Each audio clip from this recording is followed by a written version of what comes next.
The sun cast long shadows across Arlington National Cemetery as Captain Frank Grizzly Peterson stood motionless before the white markers stretching into the distance. At 58, his weathered face told stories that words alone could never capture.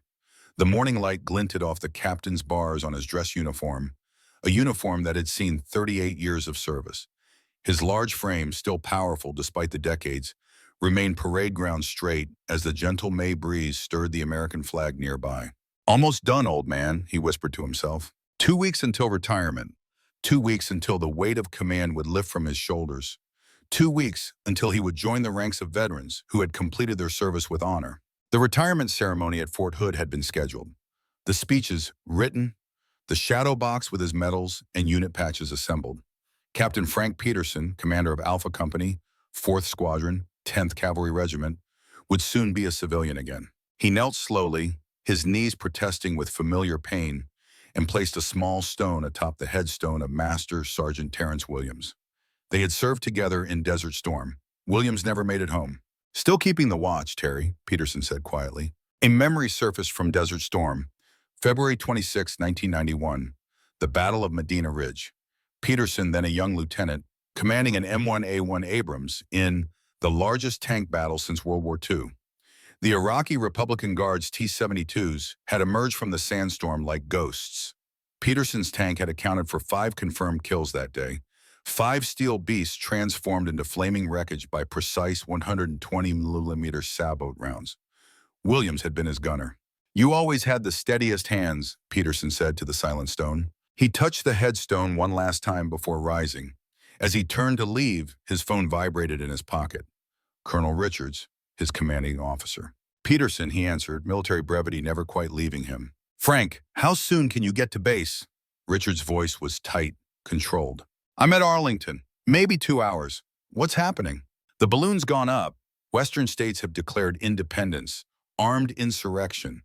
They're calling themselves the Western Alliance. Turn on your news." Peterson felt his blood run cold.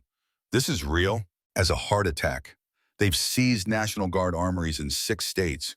We're mobilizing everything we have. I need you back here yesterday." "I'm on my way." Peterson ended the call and stood frozen for a moment. Civil war. The unthinkable had happened. He looked back at the endless rows of white markers, each one representing someone who had died to preserve the Union. "Looks like retirement's on hold, Terry," he said to Williams' grave before striding rapidly toward the cemetery exit. The drive to Fort Hood should have taken 19 hours. Peterson made it in 16, stopping only for fuel and coffee. The car radio painted an increasingly dire picture with each passing hour. The Western Alliance had declared independence, citing grievances ranging from water rights to federal overreach. Violence had erupted in multiple cities along the boundary between loyal and secessionist states. Most alarming were reports that elements of the military stationed in Western states had declared for the Alliance. National Guard armories had been seized. Weapons depots raided. The country was fracturing along geographical lines with frightening speed. As Peterson approached Fort Hood, the increased security was immediately apparent. 3 checkpoints where there had normally been one. Armed soldiers with grim expressions checking identification with meticulous care.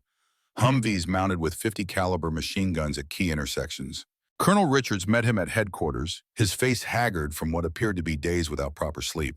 "Frank, thank God, come with me." Richards led Peterson through corridors buzzing with frantic activity to the secure briefing room. Inside, a map of the United States dominated one wall, red markers indicating Alliance control, blue showing federal forces. Too much red for comfort. "They're moving east," Richards said without preamble. "We've got confirmed reports of Alliance forces crossing into Missouri and Kansas. Advanced elements have already reached the Ohio border." "How is that possible?" Peterson asked, studying the map. "They've only been in open revolt for what, 3 days?"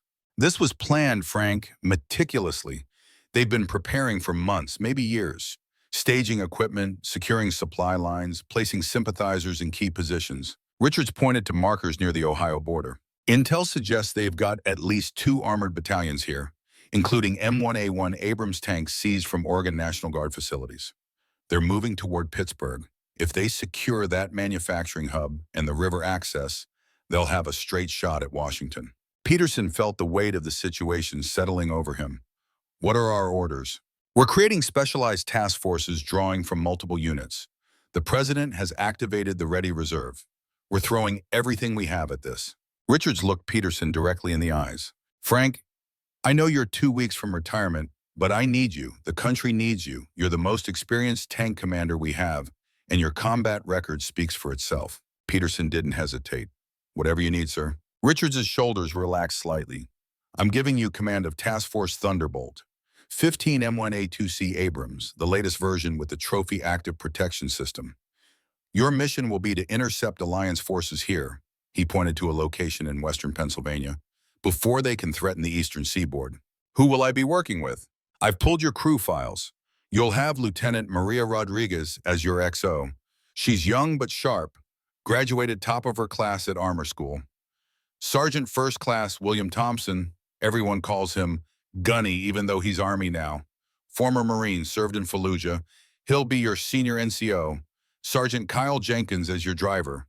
Only 23, but he's got the best simulator scores I've seen. And Staff Sergeant Thomas Jackson will be your tech specialist, responsible for keeping those Abrams running no matter what. Peterson nodded, mentally filing away the information. When do I meet them? Now, they're waiting in the tank bay.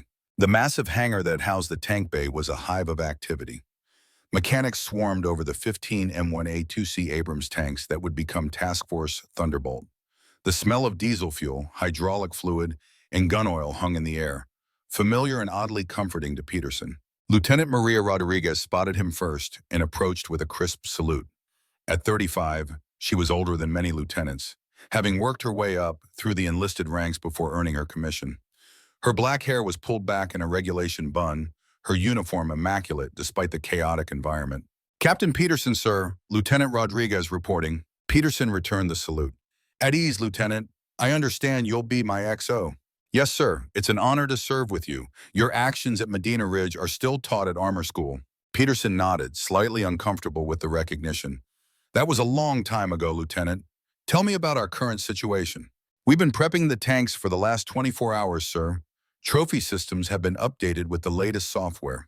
All tanks have been fitted with the new uranium-depleted armor packages. We're loading extra ammunition and supplies now. We should be ready to roll in 4 hours. Good work. Where's the rest of my command team? Rodriguez led Peterson through the tank bay to where a group of soldiers were gathered around the lead Abrams, hull number T01, which would become Peterson's personal vehicle. They snapped to attention as he approached. Sergeant First Class William Gunny Thompson stood out immediately. At 59, he was even older than Peterson, with a salt and pepper flat-top haircut and forearms like steel cables.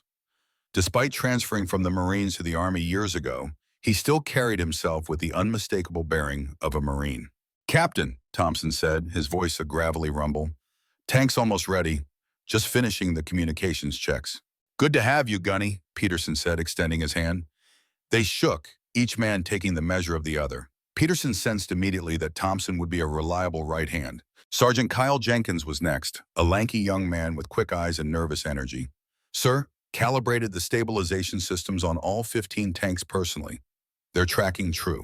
Staff Sergeant Thomas Jackson, the technical specialist, was a solid man of 40 with methodical movements and a quiet confidence. Maintenance schedules are established, sir. We've modified them for extended operations with minimal support. Peterson looked at the four of them, then at the M1A2C Abrams behind them. The tank was an imposing machine, 73 tons of composite armor and firepower, the latest evolution of America's main battle tank. Its 120mm M256A1 smoothbore main gun could penetrate any known armor at ranges exceeding 2 miles. Its depleted uranium armor could withstand almost any counterfire. Its AGT-500C multi-fuel turbine engine produced 1,500 horsepower, allowing the massive vehicle to reach speeds of 42 miles per hour on roads despite its weight. But tanks were only as good as the crews who operated them. Let me be clear, Peterson said, addressing not just his command team but all the gathered soldiers who would form Task Force Thunderbolt. What we're facing is unprecedented. Americans fighting Americans. Our own equipment being used against us. This isn't some foreign desert or mountain range. This is our home. He paused, letting the gravity of the situation sink in. But make no mistake, those who have taken up arms against the Constitution are insurrectionists. They threaten everything we've sworn to protect. Our mission is to stop their advance before they can threaten the eastern population centers, particularly Washington, D.C. Peterson moved closer to his tank, running a hand along the composite armor of the turret. I've commanded Abrams tanks for 30 years, from the original M1 to this M1A2C. I know what these machines can do. I know what you can do. Together we will complete this mission. Any questions? There were none, just the determined faces of soldiers preparing for combat. Then let's get to work. I want to be rolling in 3 hours, not 4. As the soldiers dispersed to their tasks, Peterson climbed atop his tank and dropped down into the commander's hatch. The familiar confines of the turret welcomed him like an old friend. He settled into the commander's seat and ran his hands over the controls, reacquainting himself with the placement of every switch, button, and screen. The inside of an Abrams was a masterpiece of ergonomic design, allowing the 4-man crew, commander, gunner, loader, and driver, to operate one of the most complex weapon systems on Earth in the confined space. Even with the latest upgrades, the core layout remained similar to the tanks Peterson had commanded throughout his career. Lieutenant Rodriguez appeared at the open hatch above him. "Sir, General Maxwell has arrived for the final briefing. He's requesting your presence." Peterson nodded and extracted himself from the tank. General Robert Maxwell was the commanding officer of the 3 Corps and a legend in his own right. A tall, imposing figure with piercing blue eyes and silver hair cropped close to his skull, Maxwell had a reputation as a brilliant but demanding leader. The briefing room had been transformed into a command center, with multiple screens displaying troop movements and intelligence reports. Maxwell stood before the main display, hands clasped behind his back. "Captain Peterson," Maxwell said by way of greeting, "I understand you're taking command of Task Force Thunderbolt." "Yes, sir." "Good, you were my first choice." Maxwell turned to the digital map. "The situation has developed since your briefing with Colonel Richards." Maxwell gestured to a staff officer who brought up a new display. "Alliance forces have pushed further east than we anticipated. They've secured crossings over the Mississippi at multiple points and have advanced elements here, here, and here." He pointed to locations in Illinois, Indiana, and Ohio.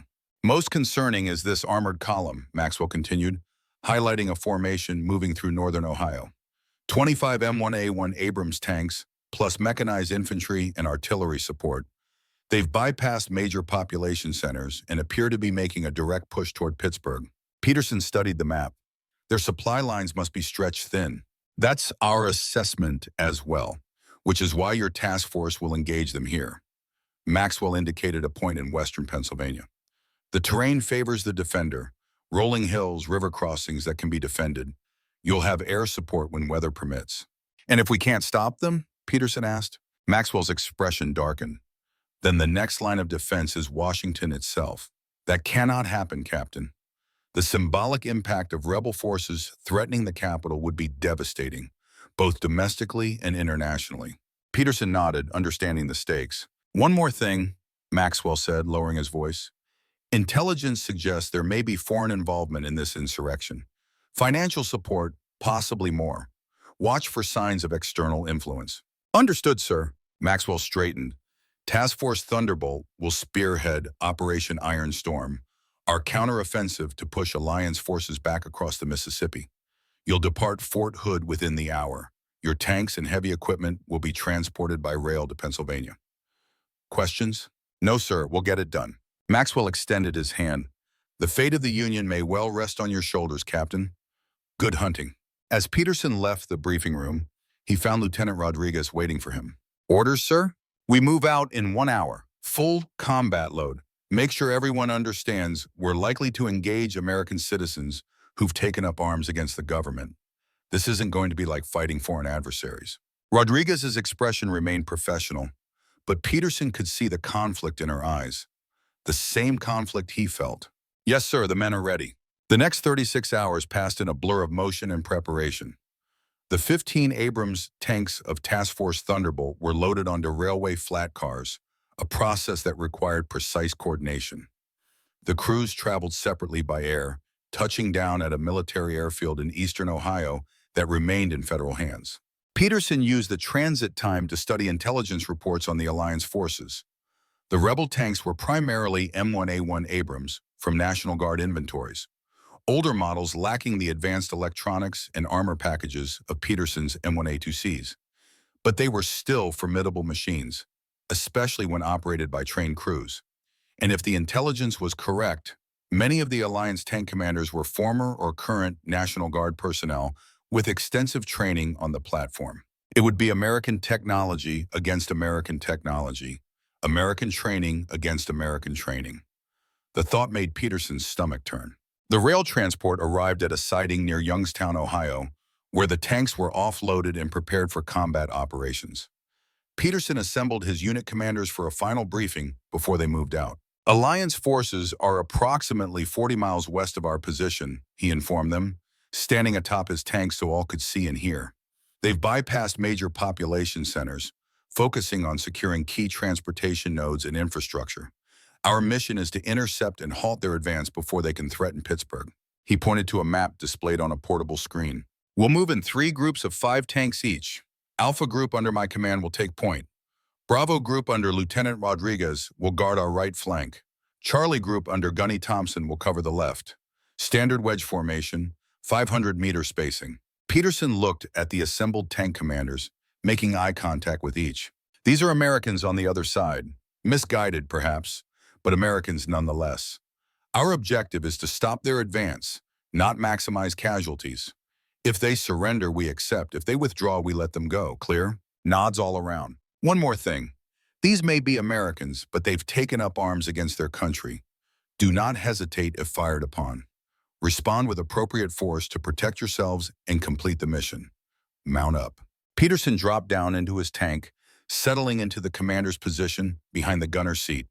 Gunny Thompson, who would serve as his tank's gunner, was already in position, running through final checks of the fire control system. Everything operational? Peterson asked. Yes, sir, Thompson replied. Main gun calibrated. Cokes and loaders M240 operational. Trophy system online and tracking. In the driver's compartment, situated in the hull of the tank, Sergeant Jenkins called up.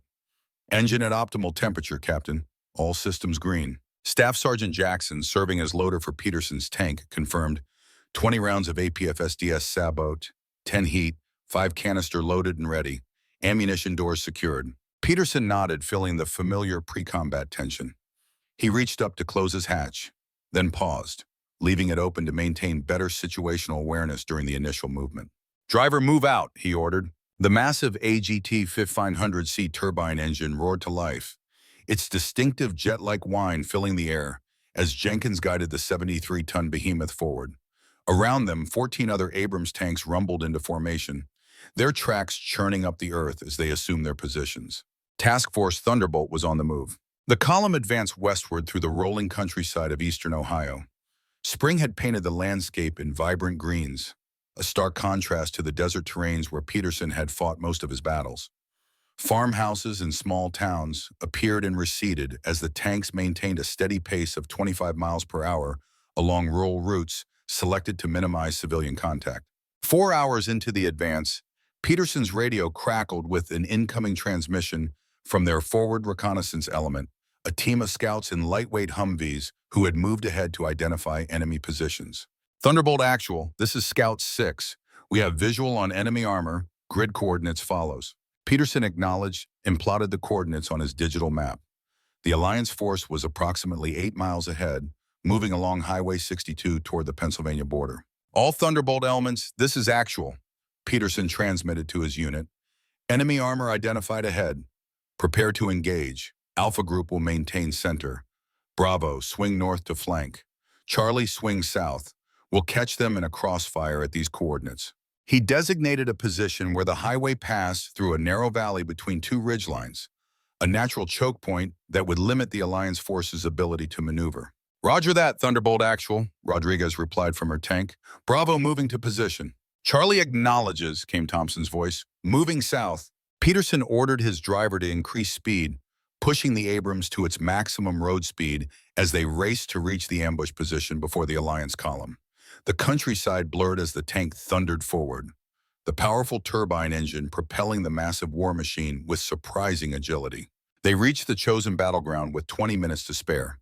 Peterson positioned his 5 tanks along the western ridgeline, partially concealed by a tree line that provided excellent firing positions, while minimizing their exposure. To the north, Rodriguez's tanks took up similar positions, while Thompson's group covered the southern approach. "All units maintain radio discipline," Peterson ordered. "Hold fire until my command." Minutes ticked by, the tension building as Peterson scanned the eastern approach through his thermal sight. Then, faint at first but growing louder, came the distinctive sound of turbine engines, Alliance Abrams approaching. "Contact," reported the gunner in one of Rodriguez's tanks. "Multiple Abrams, bearing 090, range 4,000 meters and closing." Peterson watched through his commander's sight as the Alliance column came into view. 21 tanks in total, advancing in a staggered column along the highway, flanked by Humvees and several Bradley fighting vehicles. Their lead elements were just entering the valley. "All units, target enemy armor," Peterson transmitted. "Fire on my command." He designated the lead Alliance tank as his primary target. "Gunner Sabot, front tank." "Identified," Thompson responded, his voice steady as he laid the crosshairs on the target. Peterson waited until the Alliance column was fully committed to the valley, leaving them minimal room to maneuver. "Fire." Thompson pressed the trigger, and the tank rocked backward as the 120mm main gun launched a depleted uranium Sabot round at over 5,000 feet per second. Almost simultaneously, 14 other main guns thundered across the ridgelines as Task Force Thunderbolt revealed its presence. The effect was devastating. The Alliance column, caught in the open with limited mobility, suffered immediate casualties. Peterson watched through his sight as his target erupted in flames, the Sabot round having punched through its frontal armor with ease. Across the valley, tanks were burning as the carefully planned ambush unfolded.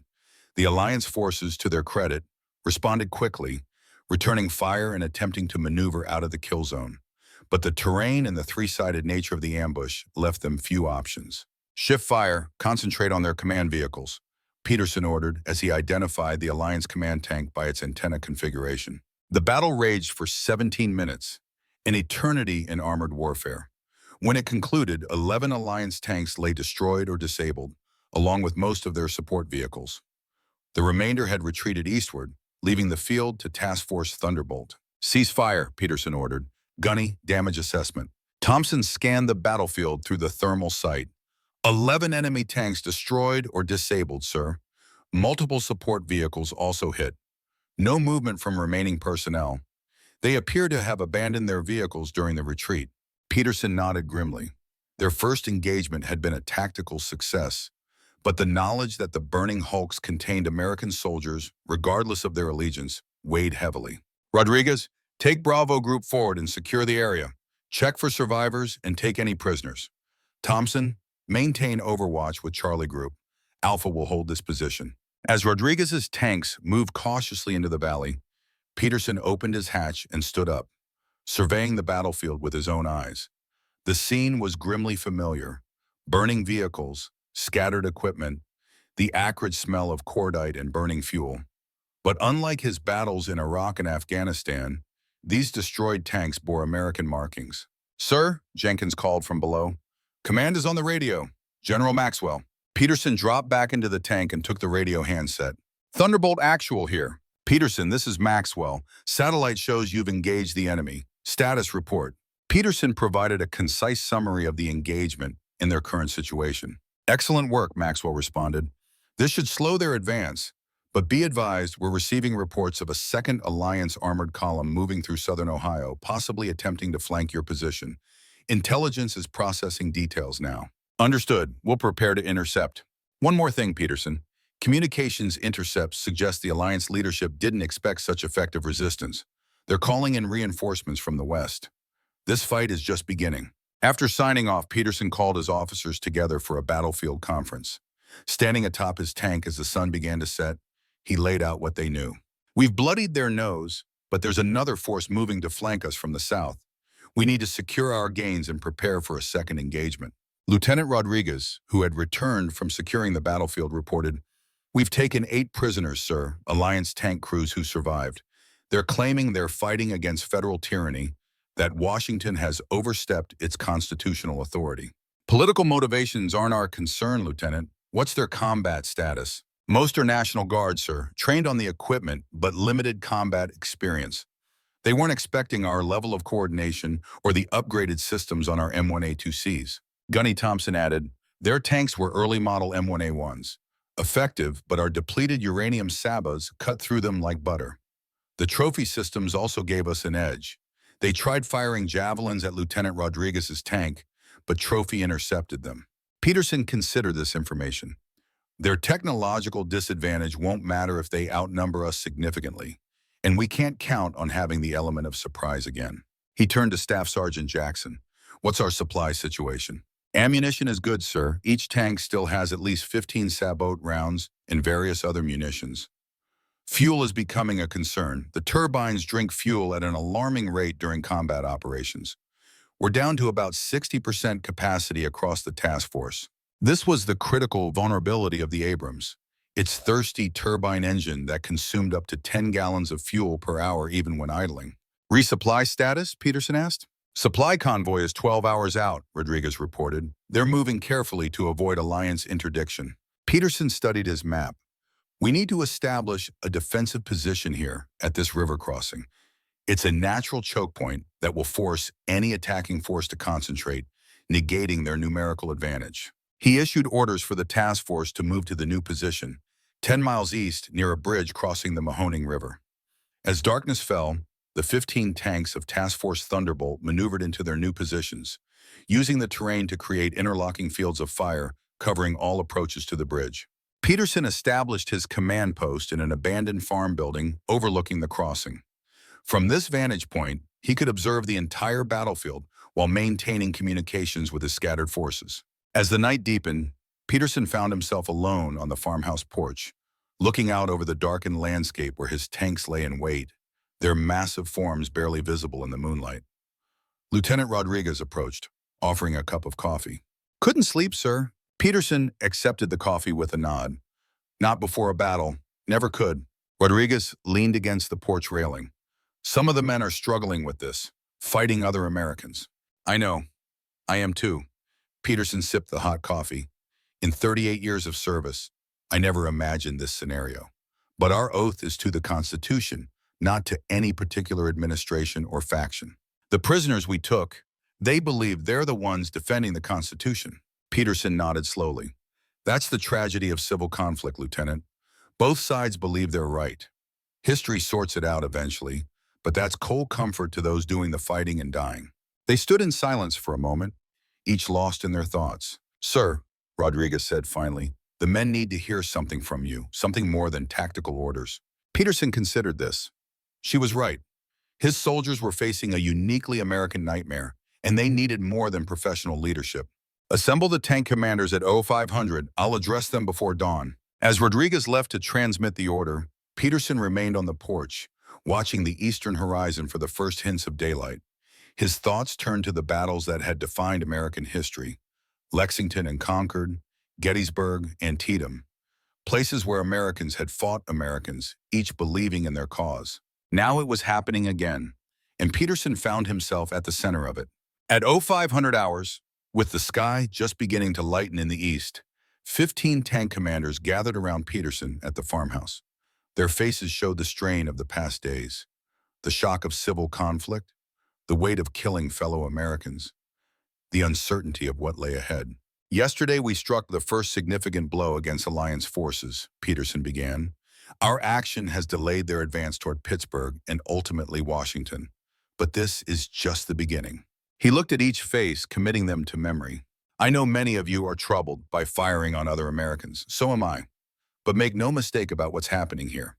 The Western Alliance has violated the Constitution by taking up arms against the legitimate government. Their actions threaten to tear apart everything generations of Americans have built and defended." Peterson paced slowly as he spoke, his voice carrying clearly in the pre-dawn stillness. "Throughout our history, the greatest threats to America have always come from within. The Revolution was not just against Britain, but against colonists who remained loyal to the crown. The Civil War saw brother fighting brother. Even our independence movements in places like the Philippines involved Americans on both sides." He stopped, facing them directly. "What makes this nation exceptional is not that we don't face these divisions, but that we've always found a way to heal them.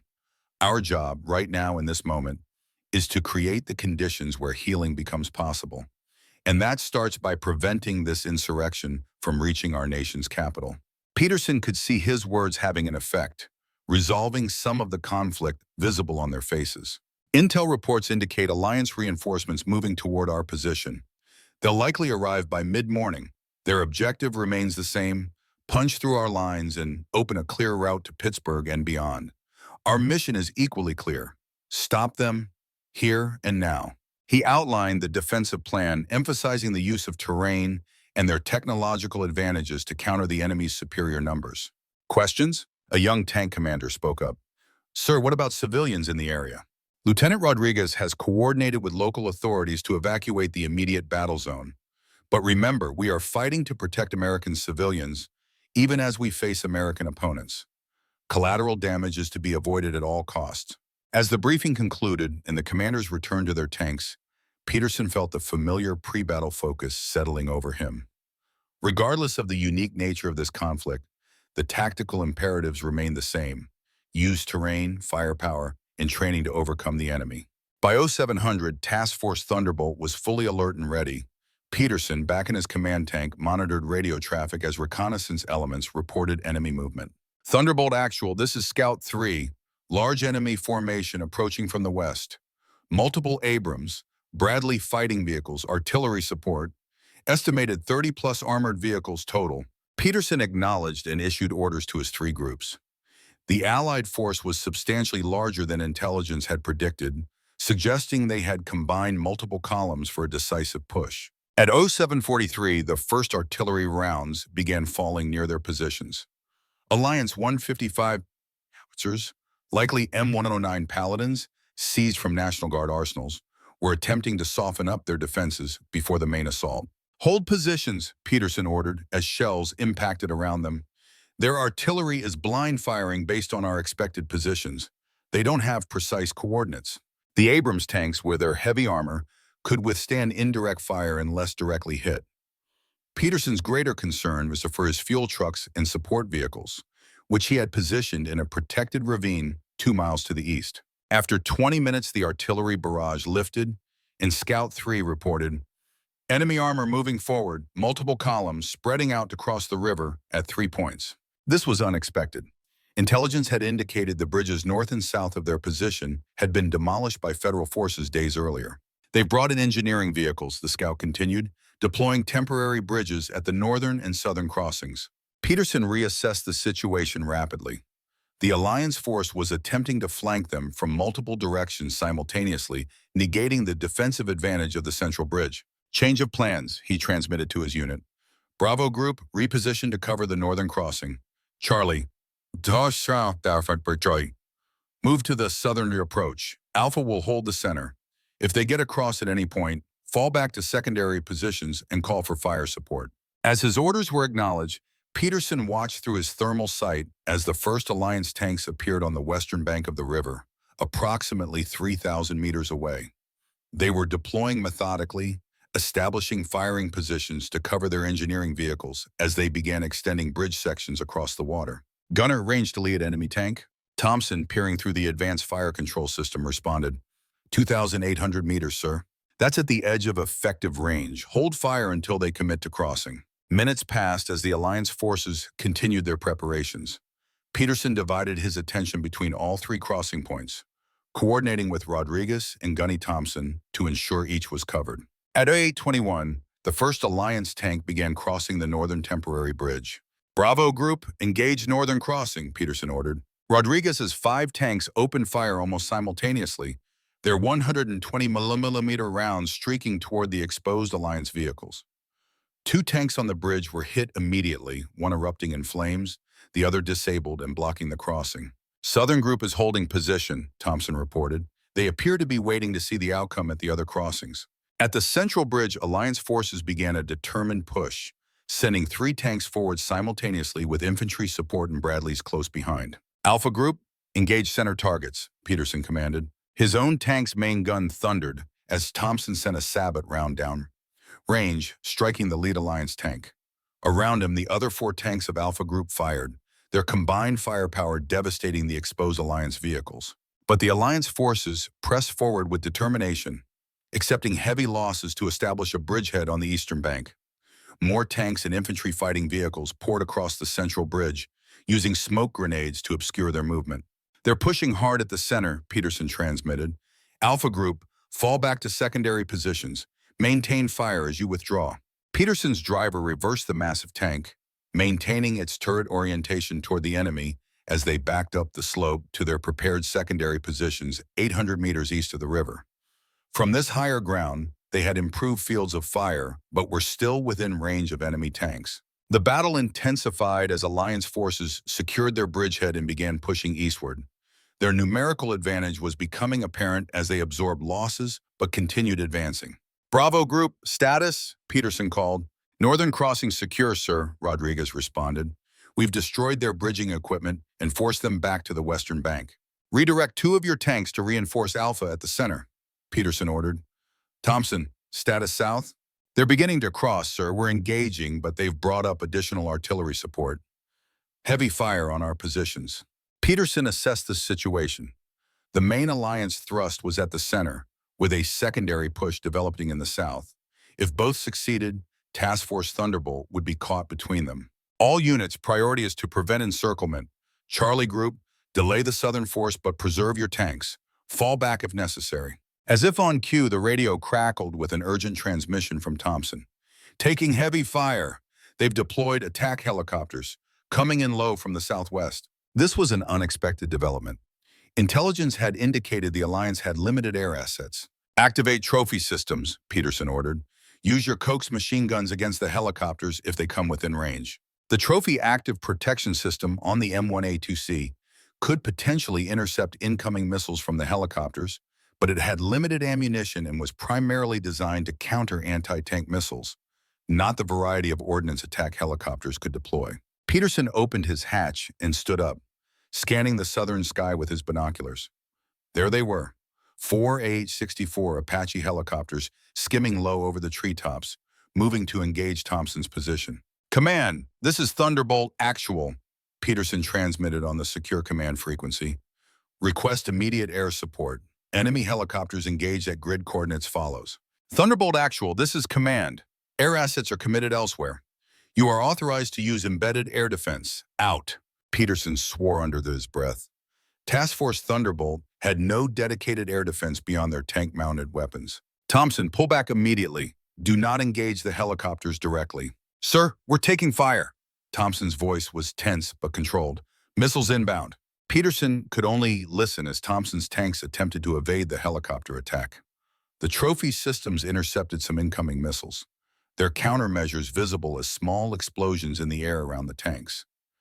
But the Apaches were firing from multiple angles, overwhelming the defensive systems. Tank 3 hit, came a panicked voice over the radio. Mobility kill, we're stranded. Another voice. This is Charlie 2, we've lost our main gun control system, falling back using secondary weapons only. The situation was deteriorating rapidly. The Alliance forces had coordinated their ground and air assets effectively, threatening to overwhelm Task Force Thunderbolt through superior numbers and firepower. Peterson made a quick decision. All units, execute fallback plan Delta. I repeat, fallback plan Delta. This was a pre-arranged contingency for exactly this situation.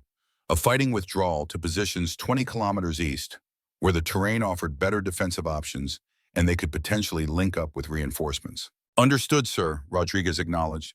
Bravo beginning withdrawal. Charlie copies, Thompson responded, his voice strained. We've lost Tank 3 completely. Crew bailed out, picking them up as we withdraw.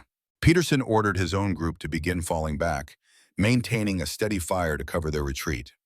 The Alliance forces, sensing victory, pressed forward aggressively.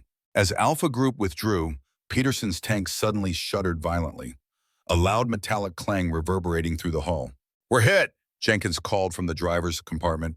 Right side track damaged. Peterson dropped down into the turret. Status? Trophy intercepted the main round, but fragmentation damaged the track assembly, Jackson reported. We're still mobile, but speed is reduced. Keep moving, Peterson ordered. Gunny, keep engaging pursuit elements. Thompson rotated the turret, identifying Alliance tanks closing from the west. Target identified, sabot loaded. Fire. The main gun roared and an Alliance tank erupted in flames.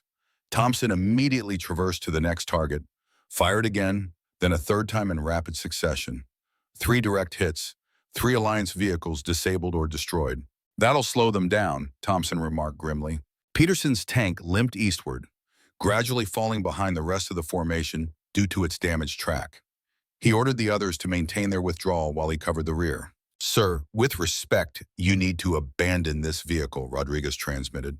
"We can send a recovery team once we've established the new defensive line." "Negative, Lieutenant. This tank is still combat effective. We'll rejoin you when able." The damaged Abrams continued eastward, its crew working to maximize their speed despite the track damage. Alliance forces, temporarily delayed by Thompson's accurate gunnery, began to close again. "Multiple vehicles closing from the south," Thompson reported. "Helicopters have broken off pursuit but may return." Peterson studied his tactical display. Their situation was precarious. The damaged tank was moving at less than half its normal speed, making it vulnerable to flanking maneuvers. The rest of Task Force Thunderbolt was now several kilometers ahead, establishing new defensive positions. A transmission came through on the secure command channel. "Thunderbolt Actual, this is Hammer 6. We are inbound to your position with QRF. ETA 15 minutes. The Quick Reaction Force, reinforcements Peterson had requested hours earlier, but had not expected to arrive in time. "Hammer 6, this is Thunderbolt Actual. Be advised, Alliance forces have secured crossings at these coordinates and are advancing eastward. My unit is conducting tactical withdrawal to defensive positions at grid location follows." "Understood, Thunderbolt. We'll intercept the enemy advance and link up with your force." Relief washed over Peterson. If they could hold out for 15 more minutes, the situation might stabilize. "Driver, find cover, that tree line to our east. We'll hold position there until QRF arrives." Jenkins guided the damaged tank toward a dense line of trees 400 meters east, which would provide concealment, if not actual protection against enemy fire. As they reached the edge of the forest, Peterson ordered, "Hold down position here. Gunny, you have targets of opportunity." Thompson traversed the turret, scanning for targets. Multiple enemy vehicles approaching, range 2,000 meters. Engage at will, make every shot count. For the next 10 minutes, Peterson's isolated tank engaged the pursuing Alliance forces. Thompson, exhibiting the exceptional gunnery skills that had earned him multiple decorations throughout his career, methodically picked off Alliance vehicles that exposed themselves. "Tank destroyed, Bradley destroyed, another tank mobility kill," he reported after each successful engagement. The Alliance advance slowed as they encountered the unexpected resistance from what they likely believed was a disabled vehicle. They began using indirect fire and smoke to mask their approach, making Thompson's targeting more challenging. "Sir, I count at least 15 vehicles still operational, converging on our position," Jackson reported, who was monitoring the thermal sights covering their flanks. "Keep engaging. QRF is inbound." Minutes later, the distinctive sound of helicopter rotors became audible from the east. Not the attack helicopters that had supported the Alliance advance, but the heavier thrum of transport helicopters. "Thunderbolt Actual, this is Hammer 6. We have visual on your position. Hold fire to the east. We're coming in hot." Peterson ordered Thompson to cease fire and watched as 6 UH-60 Blackhawks appeared over the tree line to their east. The helicopters flared and disgorged troops, a company of mechanized infantry equipped with Javelin anti-tank missiles and heavy machine guns. Simultaneously, from the northeast appeared a column of 8 M1A2 Abrams tanks, the armored element of the QRF. The Alliance forces, suddenly facing fresh federal troops on their flank, began to pull back toward the river crossings. Their coordinated advance transformed into a disorganized retreat as Javelin missiles from the infantry and main gun rounds from the reinforcing tanks found their marks. "Thunderbolt Actual, this is Hammer 6, area secured. What's your status?" Peterson emerged from his tank's hatch, surveying the battlefield now littered with the burning hulks of vehicles from both sides. 1 tank severely damaged, 3 others with moderate damage. 2 tanks lost completely with crews recovered. The remainder of my force has established defensive positions 5 kilometers east. The QRF commander, a major named Harrison, approached Peterson's tank on foot. "Captain Peterson, Major David Harrison, 3rd Brigade Combat Team. We were sent to reinforce your position." Peterson climbed down from his tank, feeling the accumulated fatigue of the past days. "Your timing is impeccable, Major. Another 10 minutes and we'd have been overrun." Harrison nodded grimly.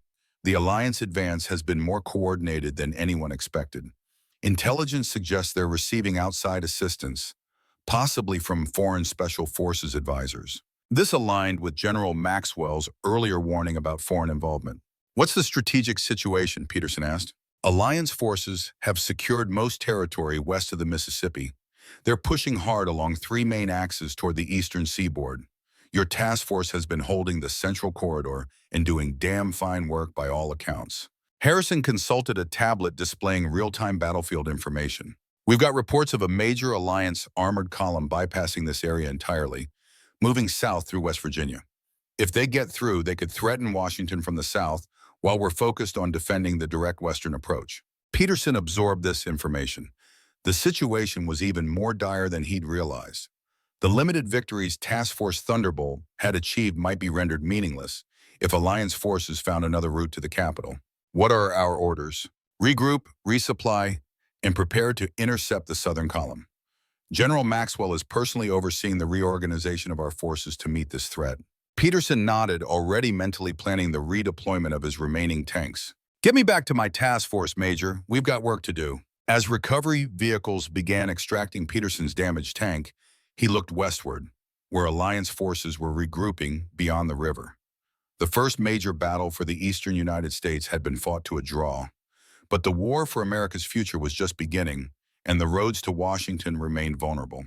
Captain Frank Grizzly Peterson, who had expected to be planning his retirement, now found himself planning the defense of the nation's capital against other Americans. The irony was not lost on him as he climbed aboard Harrison's command vehicle for the journey to rejoin Task Force Thunderbolt. The sun was setting on the battlefield, casting long shadows across the scorched earth and burning vehicles. In the fading light, it was impossible to distinguish which wrecks belonged to federal forces and which to the Alliance. A fitting metaphor, Peterson thought, for the tragedy unfolding across America. Rain lashed the forward command post as Captain Frank Peterson studied the tactical map spread before him. 3 days had passed since the initial engagement with Alliance forces near the Pennsylvania border. Task Force Thunderbolt had been reinforced, their damaged tanks repaired or replaced, ammunition stocks replenished. But the strategic situation had deteriorated. The map told the grim story. Red markers indicating Alliance forces had pushed deeper into Pennsylvania than anyone had anticipated. Their southern thrust through West Virginia threatened to outflank the federal defensive line. If that happened, the road to Washington would be wide open. They're moving faster than intelligence predicted, Lieutenant Rodriguez observed, standing at Peterson's side. Dark circles under her eyes revealed the toll of the past days. They're adapting, Peterson replied, using smaller, more mobile units to bypass our strong points. Classic maneuver warfare. Thunder rolled across the sky, a fitting backdrop to the War Council. Outside, rain transformed the Pennsylvania countryside into a quagmire. Visibility was reduced to mere yards. The poor weather had grounded air assets on both sides, but the Alliance advance continued regardless. General Maxwell's voice crackled over the secure radio. Peterson, status report. Task Force Thunderbolt is at 90% combat effectiveness, sir. 14 operational tanks, crews rested and ready. The mud is slowing our mobility, but it's doing the same to the enemy. Good. I need you to reposition your force to intercept the Alliance Southern Column. They've pushed through Morgantown and are heading northeast toward Pittsburgh. If they take the city, we lose a critical manufacturing hub, and they gain a staging area for operations against Washington. Understood, sir. When do we move out? Immediately. I'm sending updated coordinates to your tactical computer. You'll rendezvous with elements of the 82nd Airborne who've established a blocking position south of Pittsburgh. They're facing armored units without adequate anti-tank capabilities. Your task force will provide the heavy punch they need. Yes, sir. We're on our way. As the transmission ended, Peterson turned to his officers. Mount up. We're moving south. In this weather, sir? Asked Staff Sergeant Jackson, gesturing to the downpour outside. The enemy isn't waiting for clear skies, and neither are we. Peterson folded the map and tucked it into his jacket. Lieutenant Rodriguez, coordinate with the supply elements. Make sure our fuel trucks can navigate these roads. Gunny Thompson, I want hourly status checks on all tanks during the movement. These conditions will strain the equipment. Within 30 minutes, the 14 Abrams tanks of Task Force Thunderbolt were rumbling southward through the deluge. The heavy vehicles churned the dirt roads into mud baths, their powerful engines straining against the soggy terrain. Inside his command tank, Peterson maintained communication with his unit leaders, adjusting their formation as the conditions demanded. Maintain 50-meter spacing, he ordered. The ground is giving way in sections. If one tank gets bogged down, I don't want it blocking the entire column. Sergeant Jenkins, his driver, navigated the treacherous conditions with remarkable skill, keeping the massive Abrams moving steadily despite the mud attempting to swallow its tracks. Road conditions deteriorating, sir, Jenkins reported. The drainage culverts are overwhelmed. Water's rising in the low spots. Peterson nodded grimly. Keep us moving. Find the high ground where possible. The rain continued unabated for hours as Task Force Thunderbolt pushed southward. Visibility dropped further as evening approached, forcing them to rely increasingly on thermal imaging and GPS navigation. The column's pace slowed to a crawl, the tanks sometimes managing barely 5 miles per hour through the worst stretches. At this rate, we'll miss our rendezvous window, Rodriguez noted over the radio from her tank near the middle of the formation. We'll get there, Peterson replied firmly. Adjust route to these coordinates. There's a secondary road that runs along a ridge line. It should give us better drainage and firmer footing. The detour added miles to their journey but allowed them to maintain a more consistent speed. As night fell completely, the rain finally began to slacken, though the damage to the terrain was already done. 4 hours into their journey, a transmission came through from their advanced reconnaissance element. Thunderbolt Actual, this is Scout 4. We've got a situation 5 kilometers ahead. The bridge over Sewickley Creek is out. Looks like demolition charges, recently detonated. Peterson checked his map. The bridge was the only crossing for 20 miles in either direction. Without it, they would need to make a substantial detour, delaying their arrival by hours. Can we ford the creek? Peterson asked. Negative, sir. The rain has turned it into a raging torrent, at least 15 feet deep at the center. No way across without a bridge. Peterson considered their options. Scout 4, find us an alternate route, preferably one the enemy doesn't know about. Sir, Rodriguez interjected, there's an old railroad trestle 2 miles east of our position. It's not on the tactical maps, but I noticed it on civilian survey data during our planning. Might be sturdy enough for our tanks if we cross one at a time. Good thinking, Lieutenant. Scout 4, investigate that trestle. We need to know if it can support 70 tons of Abrams. 20 minutes later, Scout 4 reported back. The trestle appears intact, sir. It's an old iron structure built to support coal trains.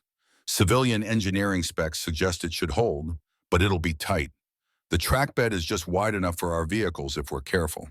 That's our crossing point, Peterson decided. All units, adjust course to these new coordinates. We're going to cross on a railroad trestle. Single file, 5 mile per hour maximum speed, 10-meter spacing between vehicles. The column changed direction, moving toward the unexpected crossing point. As they approached, Peterson ordered his tank to take the lead position. I'll go first, he transmitted to the task force. If the trestle can hold my tank, it'll hold the rest of you. Peterson's Abrams reached the trestle as midnight approached. The old iron structure loomed out of the darkness, its silhouette barely visible against the night sky.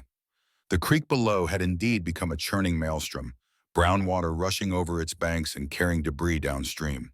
Jenkins, center us perfectly on the tracks, Peterson ordered his driver. Dead slow, any lateral movement could shift our weight enough to collapse the structure. Yes, sir, Jenkins replied, his voice tight with concentration. The tank began to inch onto the trestle, its tracks precisely aligned with the old railroad bed. The massive vehicle's weight caused the iron structure to groan in protest, the sound audible even over the engine and the rushing water below. Steady, Peterson murmured, watching their progress through his viewports. Keep it straight. Every meter felt like a mile as the Abrams crawled across the trestle. Halfway across, a section of the structure shifted slightly, causing the tank to tilt a few degrees to the right. Hold position, Peterson ordered sharply. The tank stopped. Everyone, wait to the left side. Peterson and his crew shifted their bodies to the left side of the tank, a token gesture against the vehicle's massive weight, but the psychological value of taking action helped steady them. After a tense moment, Jenkins resumed the crossing, maintaining a glacial pace until finally, the tank's treads touched solid ground on the far side. We're across, Peterson reported. Structure held, but it's stressed. Lieutenant Rodriguez, send the tanks across one by one with 3-minute intervals. Lightest vehicles first. Over the next hour, Task Force Thunderbolt crossed the trestle without incident, though each passage caused further groaning and shifting of the old structure. As the final tank reached the far side, Peterson ordered Gunny Thompson to place demolition charges on the trestle. "Sir," Thompson questioned, "if we found this crossing, the enemy might too. Better to deny them the option." Thompson nodded and dispatched a team to rig the charges. 10 minutes later, a controlled explosion sent sections of the trestle crashing into the swollen creek below, the sound echoing through the night. "That'll slow down any pursuit," Peterson noted with satisfaction. "Resume formation. We've still got ground to cover before dawn." The task force continued southward through the night, the weather gradually improving as they moved. By dawn, the rain had stopped entirely, and patches of blue sky appeared between the clouds. The improved conditions allowed them to increase their pace, making up for time lost at the creek crossing. At 0930 hours, they made radio contact with the 82nd Airborne elements holding the blocking positions south of Pittsburgh. "Thunderbolt Actual, this is Defender 6. Good to hear you're inbound. Situation here is deteriorating. We've got enemy armor probing our lines and our javelin stocks are running low." "Understood, Defender 6. Task Force Thunderbolt ETA Europe position 40 minutes. Can you hold that long?" "We'll have to, won't we? Defender 6 out." Peterson turned to Rodriguez, who was riding in his tank after her own vehicle developed transmission problems during the night. "Get on the task force channel. I want everyone at combat readiness in 10 minutes. We're going straight into a fight." Rodriguez nodded and began transmitting orders as Peterson studied the tactical map. The 82nd Airborne had established their blocking position at a strategic highway junction where several major routes converged before continuing toward Pittsburgh. If Alliance forces broke through there, they would have multiple avenues of approach to the city. "Sir," Jenkins called from the driver's compartment, "I can hear artillery fire ahead." Peterson listened. The distant thumping of heavy guns was indeed audible, growing louder as they approached. "Increase speed. Those are our people getting hammered up there." The column accelerated to nearly 30 miles per hour, the maximum safe speed on the rain-soaked roads. As they crested a ridge, Peterson got his first view of the battlefield. The highway junction was visible 2 miles ahead, marked by columns of smoke rising from burning vehicles. Muzzle flashes indicated ongoing combat, and shell bursts dotted the landscape as Alliance artillery pounded the 82nd's positions. "All Thunderbolt elements, this is actual," Peterson transmitted. "Enemy armor engaging friendly forces at the junction ahead. We will deploy in standard wedge formation and advance to contact. Alpha group with me in the center, Bravo group on the left flank, Charlie group right flank. Weapons free, identified targets before firing." Acknowledgements came back from each tank commander as Task Force Thunderbolt spread out into attack formation, the 14 Abrams tanks presenting a formidable front as they advanced toward the battle. "Defender 6, this is Thunderbolt Actual," Peterson radioed. "We have visual on your position and are moving to engage enemy armor. Mark your forward positions with purple smoke if possible." "Roger that, Thunderbolt. Purple smoke coming up. Be advised, enemy has at least 20 tanks plus mechanized infantry. They're hitting us from the southwest and making progress." As if on cue, several purple smoke grenades detonated along the northern edge of the highway junction, marking the 82nd's defensive line. Peterson could see soldiers in defensive positions, returning fire with small arms and the occasional javelin missile. "Gunner, identify enemy armor," Peterson ordered Thompson, who was already scanning through the advanced fire control system. "Multiple targets, sir. M1A1 Abrams in what appear to be Bradley fighting vehicles. Range 2,000 meters. They're focused on the airborne positions. Don't appear to have spotted us yet."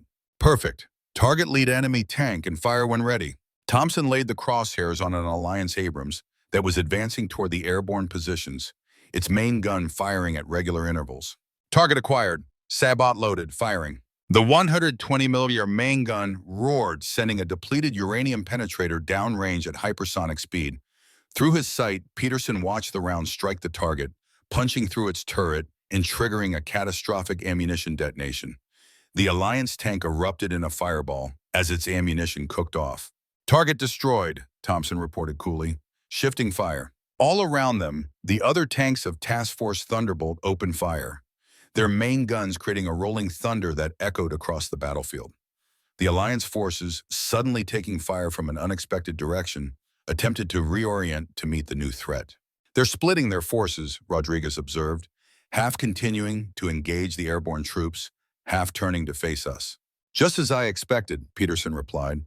"They can't ignore us, but they can't abandon their assault either. That division of focus will cost them. The battle escalated rapidly as both sides committed fully to the engagement. The Alliance tanks returning fire were well handled, suggesting experienced crews.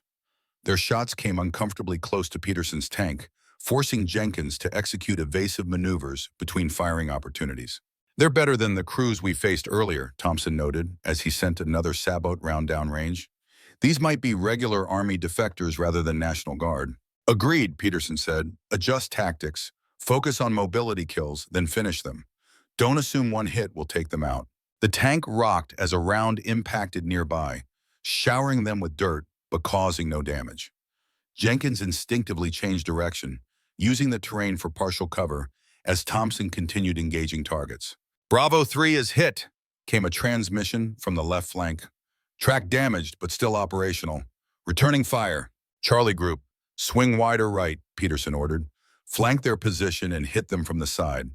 Alpha will maintain pressure from the center." The battle continued for 20 intense minutes, the landscape transformed by fire and smoke as tanks from both sides maneuvered for advantage. The Alliance forces fought with determination but found themselves caught between Task Force Thunderbolt's armored spearhead and the 82nd Airborne's defensive line. Gradually, the tide turned. The Alliance tanks began to pull back, covering their withdrawal with smoke grenades and artillery fire. Peterson ordered a measured pursuit, careful not to overextend his forces or expose them to potential ambush. "Maintain formation," he instructed. "Don't get separated. They may be attempting to draw us into a trap." As the Alliance forces retreated beyond effective range, Peterson called for a status report from his unit. "2 tanks with mobility damage," Rodriguez reported. "1 with a damaged fire control system relying on manual targeting. 3 crew injuries, none life-threatening. Ammunition expenditure, approximately 30%. "Not bad for facing superior numbers," Peterson acknowledged. "Establish a defensive perimeter at the junction. Coordinate with the airborne commander. I want interlocking fields of fire covering all approaches." As Task Force Thunderbolt secured the area, Peterson dismounted from his tank to meet with the airborne unit's commander. Colonel James Wilson of the 82nd greeted him with visible relief. "Captain Peterson, your arrival was perfectly timed. Another hour and they would have overrun our position." "Glad we could help, Colonel. What's your assessment of the enemy force?" Wilson led Peterson to a makeshift command post established in a roadside service building. Inside, maps and communication equipment had been set up on folding tables, creating a functional, if Spartan, headquarters. "They hit us with approximately 2 mechanized companies," Wilson explained, pointing to positions on the map. 23 tanks by our count, plus supporting infantry and artillery. This was their 3rd attack since we established the blocking position 36 hours ago. "They're determined to take Pittsburgh," Peterson observed. "More than that," Wilson said, his expression grim. "We captured several prisoners during their 2nd attack. During interrogation, one of their officers revealed they're planning to secure Pittsburgh as a staging area for a direct assault on Washington."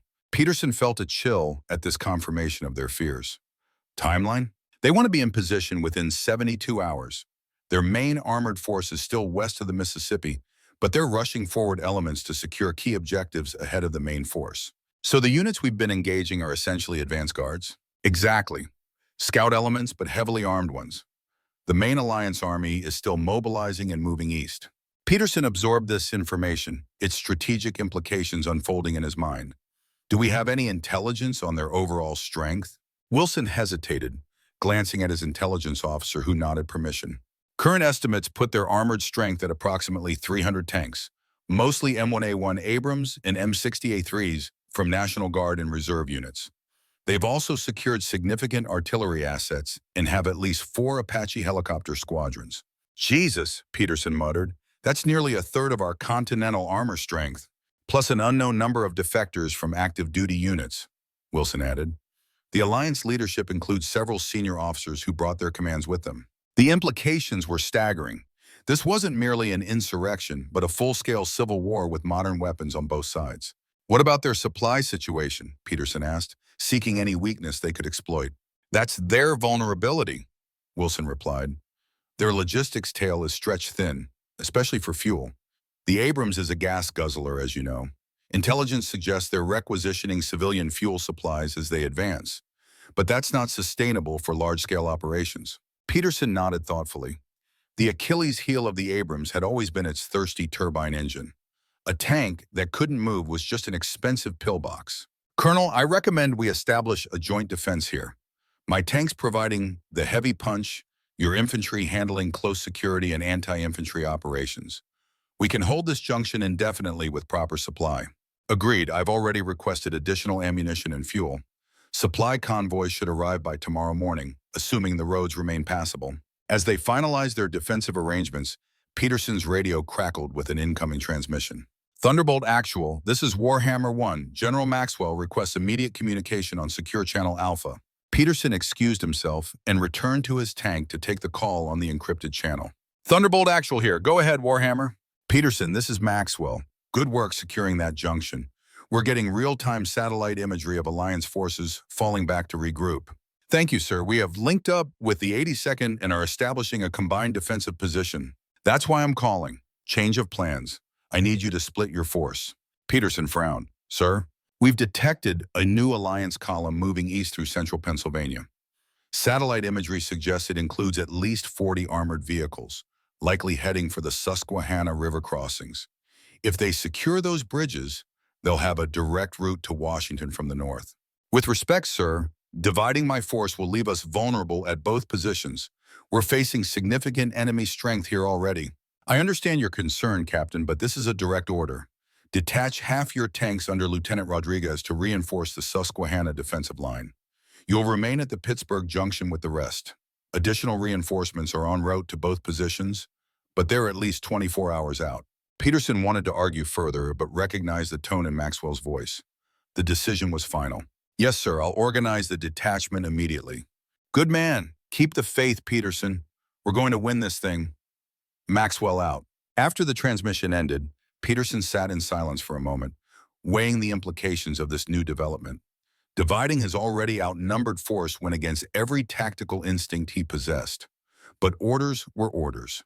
He summoned Rodriguez and Thompson to his tank to brief them on the new situation. Lieutenant, you'll take tanks 5 through 11 and proceed to the Susquehanna defensive line at these coordinates, he explained, marking the position on her map. Gunny, your Charlie group will remain with me. Rodriguez studied this map, her expression concerned. Sir, that's over 100 miles from here. The terrain between is largely unsecured. I know. Take the northern route through these towns. Peterson traced the path with his finger. Intelligence suggests Alliance presence there is minimal. Move fast and maintain radio silence except for emergencies. Yes, sir. When do we move out? Peterson checked his watch. 2 hours. That gives us time to redistribute ammunition and fuel and perform essential maintenance. I want your tanks at maximum combat readiness before you depart. As Rodriguez left to prepare her detachment, Thompson remained, his weathered face troubled.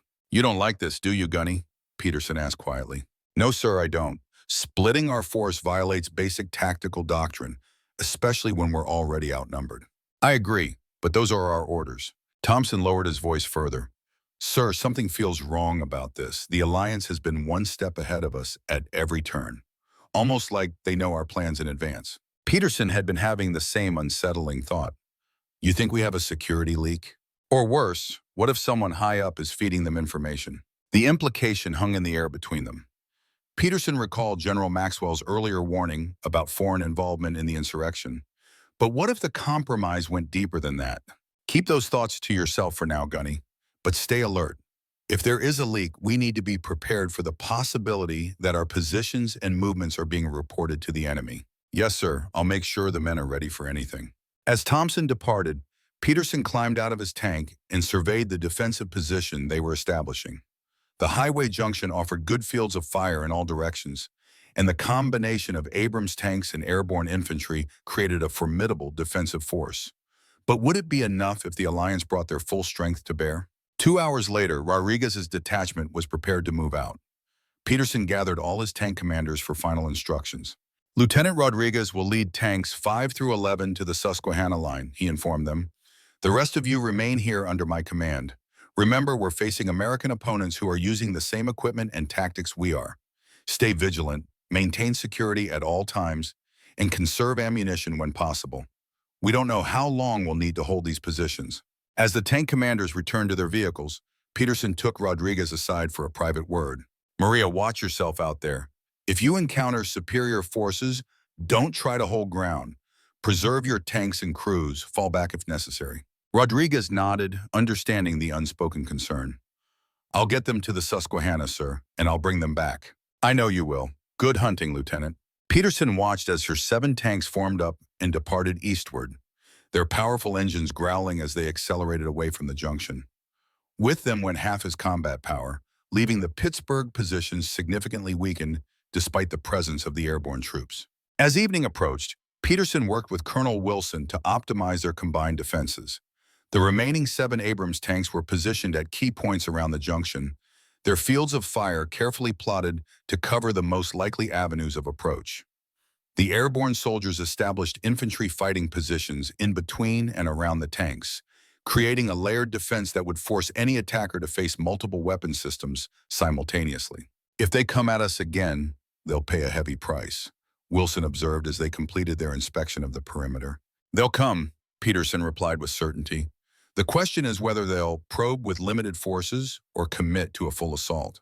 Their answer came sooner than expected. Just after midnight, the forward observation post reported vehicle movement to the southwest, the direction from which the previous attack had come. Multiple thermal signatures reported the spotter, vehicles in formation, advancing slowly, range 4 miles and closing. Peterson ordered his tank crews to battle stations while maintaining radio discipline. If the Alliance forces didn't know exactly how many tanks remained at the junction, he wanted to maintain that uncertainty as long as possible. Hold fire until they're within 2,000 meters, he instructed his gunners. Let them commit to the attack before revealing our positions. The Alliance column continued its approach, unaware they had been detected. Through his thermal sight, Peterson counted at least 30 vehicles, more than their previous attack force. They've reinforced, he murmured to Thompson, who was once again serving as his gunner. This isn't a probe. They're making a serious push. We can handle them, sir, Thompson replied with quiet confidence, though both men knew they were significantly outnumbered. At 01:30 hours, the Alliance force reached the outer range of the Abrams fire control systems. They deployed into an attack formation, spreading out to engage across a broad front. Steady, Peterson cautioned his crews. Wait for my signal. The Alliance tanks advanced further, entering the kill zone Peterson had established. Still he waited, allowing them to commit fully to their attack vector. Sir, Thompson whispered, they're getting awfully close. Not yet, Peterson replied, watching the enemy formation through his commander's sight. Not yet. When the lead Alliance tank was just 800 meters away, Peterson gave the order. All tanks, fire! 7 120mm guns roared simultaneously, their depleted uranium penetrators streaking toward the surprised Alliance vehicles. The effect was devastating. 5 Alliance tanks erupted in flames immediately, their crews having no time to react to the sudden ambush. The night erupted into chaos as both sides exchanged fire. The Alliance forces, momentarily stunned by the ferocity of the defensive fire, quickly regrouped and began methodically targeting Peterson's positions. Their superior numbers allowed them to focus multiple tanks against each federal defender. They're trying to overwhelm us with concentrated fire, Peterson observed as Alliance shells impacted around his position. Maintain discipline, shift firing positions between shots. His experienced tank commanders executed the tactic perfectly, firing then immediately maneuvering a short distance to avoid counter-battery fire. This mobility made them difficult targets despite the Alliance's numerical advantage. The airborne infantry added their weight to the defense, using Javelin anti-tank missiles to strike Alliance vehicles from unexpected angles. The night air filled with the distinctive whoosh of missiles launching, followed by the boom of impacts as they found their targets. For 45 minutes, the battle raged with undiminished intensity. Peterson's tanks inflicted heavy casualties on the Alliance force, but the attackers pressed forward regardless, accepting losses to achieve their objective. Gradually, the weight of numbers began to tell. Tank 4 is hit, came a transmission from the eastern sector. Turret damaged, gun inoperable, withdrawing to secondary position. Tank 2 reporting ammunition at 20%, request resupply or permission to withdraw. Peterson assessed the deteriorating situation. His remaining tanks were still operational, but running low on ammunition after the sustained engagement. The Alliance force, despite losing at least 12 vehicles, still outnumbered them by more than 2 to 1. All tanks implement Contingency Plan Echo, Peterson ordered. Fall back to inner defensive ring, Infantry will cover withdrawal. The pre-planned maneuver saw the Federal tanks pull back to positions closer to the highway junction itself, shortening their lines and consolidating their remaining firepower. The airborne troops maintained their forward positions temporarily, using anti-tank weapons and machine guns to slow the Alliance advance. As his tank reversed toward its new firing position, Peterson contacted Colonel Wilson. "Colonel, we're executing Echo. Your men need to be ready to fall back on my signal." "Understood, Captain. My forward elements are already preparing to withdraw." The repositioning allowed Peterson's tanks to refocus their fire more effectively, concentrating on the Alliance vehicles that had penetrated deepest into their defensive zone. Thompson continued to demonstrate his exceptional gunnery skills, destroying 3 enemy tanks in rapid succession with perfectly placed shots. "They're starting to hesitate," Thompson noted as the Alliance advance faltered. "Their coordination is breaking down." Peterson observed the same phenomenon. The Alliance attack, initially well-organized, was becoming disjointed as unit cohesion suffered under the defensive fire.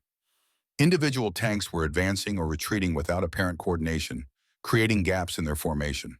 "They're vulnerable," Peterson realized. "All tanks focus fire on their center units, create a split in their formation." His remaining tanks adjusted their fire as directed, pouring rounds into the Alliance center.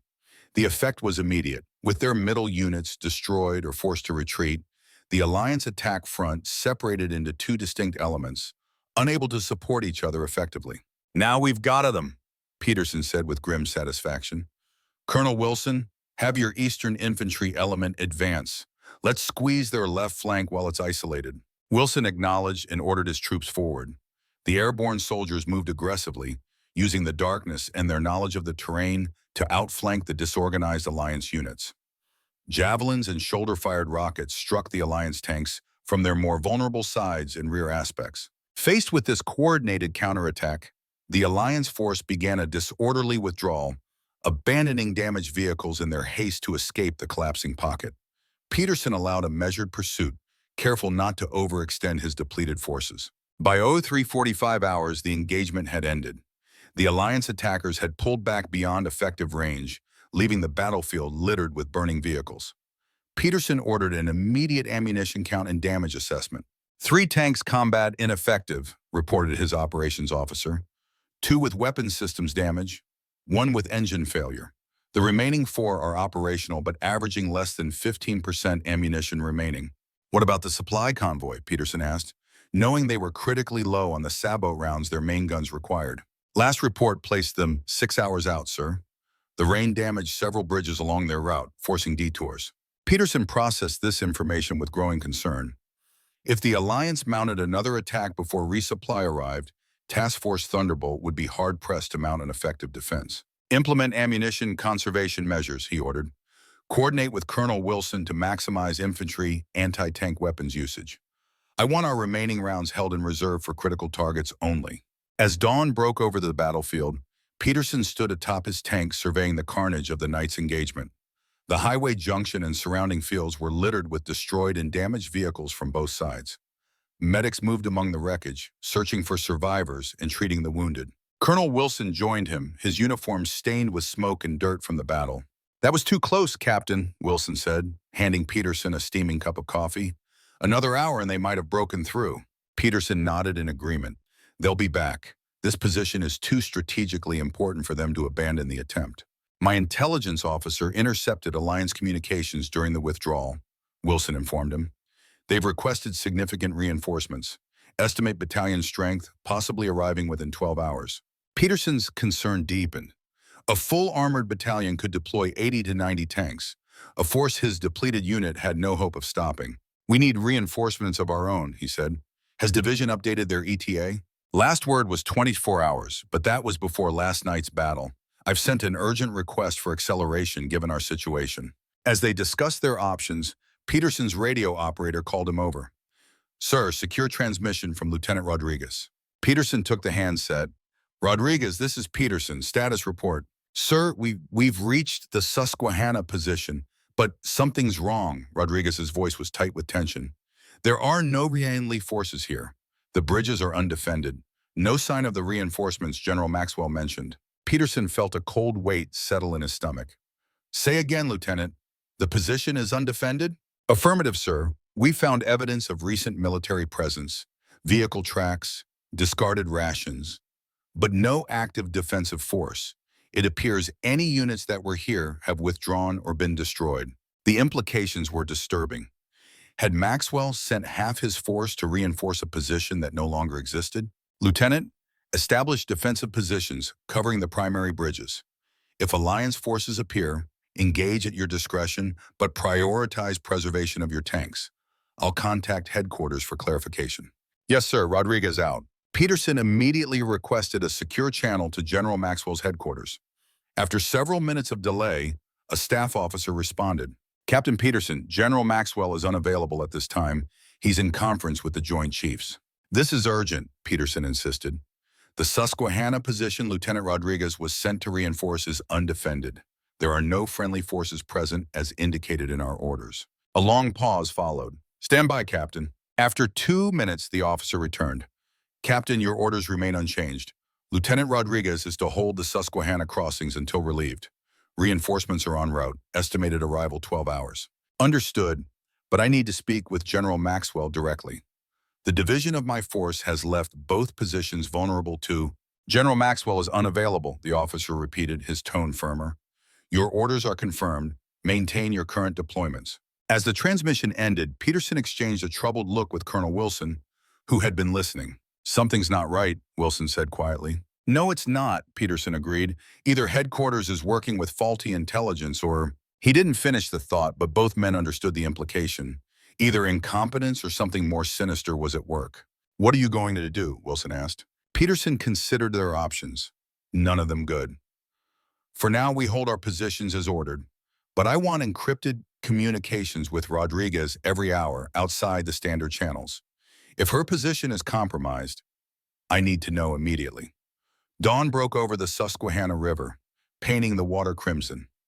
Captain Frank Peterson stood on the eastern bank, surveying the defensive positions his combined force had established. 14 Abrams tanks, their hulls partially concealed by hastily dug earthworks, formed the backbone of the defense. Around them, soldiers of the 82nd Airborne had established interlocking fields of fire covering all approaches to the bridges. It had been 12 hours since Peterson made the decision to withdraw from the Pittsburgh Junction and consolidate his forces at the Susquehanna. 12 hours of frantic preparation for the battle they all knew was coming. Ammunition had been distributed, fields of fire established, contingency plans rehearsed. Now they waited. They're coming, Lieutenant Rodriguez said, joining Peterson at his observation post. Scout reports indicate a large armored column approaching from the west. Estimated arrival within 2 hours. Peterson nodded, unsurprised. Numbers? At least 60 tanks, plus mechanized infantry and artillery support. Battalion strength, maybe more. And still no word from headquarters? Rodriguez shook her head. Nothing on any channel. It's like we've been abandoned. Peterson had come to the same conclusion. After discovering the deception regarding the Susquehanna position, he had made the difficult decision to disobey direct orders. Rather than maintaining their separate, invulnerable positions, he had ordered Rodriguez to hold in place while he withdrew the remainder of Task Force Thunderbolt and the 82nd Airborne from the Pittsburgh Junction. They had completed the movement just before dawn, consolidating their strength at the Susquehanna bridges.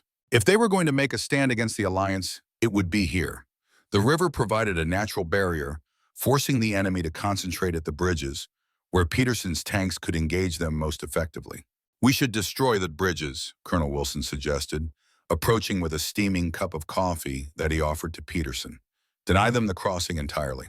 Peterson accepted the coffee gratefully. I considered that, but if we do, we lose any hope of reinforcement from the west, and we give up any possibility of counterattack when this is over. Wilson nodded, understanding. So we defend the bridges, not destroy them. Exactly. We hold here as long as possible. Peterson took a sip of the bitter coffee. Besides, our explosive stocks are limited. We couldn't guarantee complete destruction of the main bridge. A partial demolition might actually help them by creating cover for advancing troops. As they discussed defensive arrangements, Gunny Thompson approached, his weathered face even more lined than usual after the sleepless night of redeployment. Tanks are at full combat readiness, sir, he reported. Ammunition distributed. Each vehicle has a priority target list and overlapping fields of fire. If they try to cross those bridges, they're going to pay a heavy price. Good work, Gunny, Peterson acknowledged. And the secure communications? Established as ordered. We're operating on the alternate frequency set. If headquarters is compromised, they won't be monitoring these channels. Peterson had taken the precaution of establishing alternative communications protocols after their experience with the questionable orders from General Maxwell. If someone in the chain of command was indeed working against them, standard channels couldn't be trusted. Sir, Rodriguez interjected, there's something else you should know. My intelligence officer intercepted communications during our movement here. Alliance command frequencies. What did they say? They were discussing the strategic redeployment of federal forces away from key defensive positions. Sir, it sounded like they knew about Maxwell's order to split our force before it was even issued. The implication was clear. Someone at the highest levels of command was feeding information to the enemy. So Maxwell is compromised, Peterson stated flatly. Or being manipulated, Wilson suggested. Either way, we can't count on the normal chain of command. Peterson studied the map spread before them, showing their defensive positions along the eastern bank of the Susquehanna. The tactical situation was straightforward. The Alliance forces would have to cross the bridges to reach them. Those bridges represented perfect choke points for defense. If Peterson's combined force could hold them, they might stop the enemy advance entirely. Colonel, position your airborne troops here and here. Peterson indicated locations on the map. I want anti-tank teams covering both bridgeheads. Lieutenant, deploy our tanks in these hull-down positions, overlooking the approaches. Gunny, organize our remaining ammunition by priority. Sabot rounds for tanks, heat for light armor, canister for massed infantry. As his officers dispersed to execute their orders, Peterson climbed aboard his command tank. Inside the familiar confines of the turret, he activated the secure radio. All Thunderbolt elements, this is actual. This is where we make our stand. The enemy force approaching is substantially larger than anything we've faced before. They will hit us with everything they have. But they have to cross those bridges to reach Washington, and we are not going to let that happen. He paused, choosing his next words carefully. I need to be clear about our situation. We are operating outside standard command protocols. Our orders to divide our force appear designed to weaken us at critical points. Whether through incompetence or deliberate action, we cannot rely on the normal chain of command. So we fight as an independent unit, according to our own judgment in the tactical situation as it unfolds. Peterson knew the gravity of what he was saying. Operating outside the chain of command during wartime could be considered insubordination, perhaps even mutiny. But the evidence pointed to a compromised command structure, and his primary duty was to his mission and his soldiers. Our mission remains the same, he continued. Prevent Alliance forces from reaching Washington. Hold the Susquehanna line at all costs. Those bridges cannot fall. Acknowledgements came back from each tank commander, their voices steady despite the unprecedented situation. Peterson felt a surge of pride in his unit. These were professional soldiers facing an impossible situation with courage and determination. As he concluded the transmission, Thompson looked up from the gunner's position. Sir, with respect, what happens if we win this fight but lose the political one? If Maxwell is working with the enemy, he could paint us as the traitors. Then we better make damn sure we win this fight decisively, Peterson replied. History is written by the victors, Gunny. Thompson nodded, a grim smile crossing his weathered face. Then let's make some history today, sir. At 09:45 hours, the first elements of the Alliance force appeared on the western bank of the Susquehanna. Scout vehicles initially, then the main body of their armor deploying into attack positions overlooking the bridges. Peterson watched through his commander's sight as they established their formations, noting the disciplined professionalism of their movements. They know what they're doing, he observed to Thompson. Those aren't National Guard weekend warriors. Those are regular Army units. Defectors, Thompson agreed. Probably entire companies that switched sides intact. They'll have the same training and doctrine we do. The Alliance forces continued their methodical preparations, establishing artillery positions on the high ground behind their main force. Peterson noted their careful adherence to standard Army doctrine for a contested river crossing. They were preparing for a major push. At 10:15 hours, the Alliance artillery opened fire. Heavy shells began impacting around the federal positions, the barrage growing in intensity as multiple batteries joined the bombardment. The ground shook as explosions erupted across the eastern bank, throwing dirt and debris into the air. Hold position, Peterson ordered as the shells fell. They're trying to suppress our defenses before the crossing attempt. Standard procedure. The Abrams tanks, with their heavy armor, could withstand indirect fire unless directly hit. The airborne troops had established well-protected positions, minimizing their vulnerability to the barrage. Still, the psychological impact of sustained artillery fire was significant. After 20 minutes of continuous bombardment, the Alliance armor began to move. Leading elements approached the bridges, with engineering vehicles in the vanguard to clear any obstacles. Behind them came the main battle tanks, advancing cautiously. "All tanks prepare to engage," Peterson transmitted. "Hold fire until they're committed to the crossing." Through his sight, Peterson watched as the first Alliance tanks reached the western ends of the bridges. He allowed them to advance, drawing more of their force onto the exposed roadways. When the lead tanks were halfway across, he gave the order. "All tanks, fire!" 14 main guns thundered in near unison, their depleted uranium penetrators streaking toward the exposed Alliance vehicles on the bridges. The effect was devastating. 6 tanks erupted in flames immediately, blocking the narrow roadways and trapping the vehicles behind them. The Alliance forces, caught in a textbook ambush, attempted to return fire, but their position on the bridges left them with limited maneuverability and few options for cover. Peterson's tanks, well concealed in hull-down positions on the eastern bank, presented difficult targets while maintaining clear fields of fire.